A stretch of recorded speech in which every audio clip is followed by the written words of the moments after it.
出道46年的小哥费玉清宣告即将封麦，日前也展开封麦巡回演唱会。而小哥也被爆料是演艺圈有名的地产王，经手家训有土司有财，赚来的钱几乎都花在两岸置产上，被外界估算身家超过20亿元。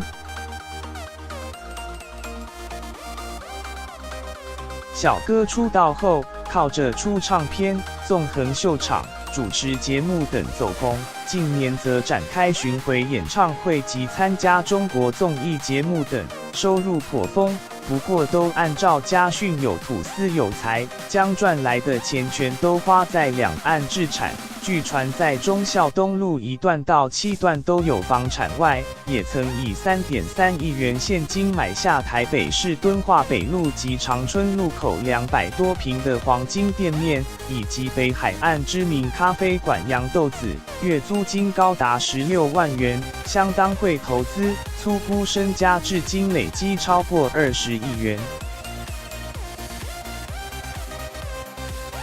小哥在演艺圈被封为地产王，还被好友于天爆料他这辈子赚够了，是张家3姐弟赚最多的。听说北京、上海好几间，台北也有，靠收租就够了。不过小哥赚得多，却清心寡欲，因为父母相继离世，让小哥倍感孤独，早萌生封麦念头，因此在日前宣布将封麦隐退。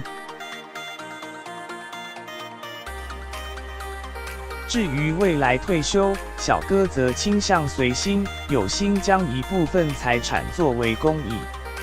而经纪人笑说小哥喜欢小动物，曾表示退休后想养鸡，走自然休闲风格，甚至有时候火车坐到哪停车，就在那下车，以后大家在小镇看到他也别太惊讶。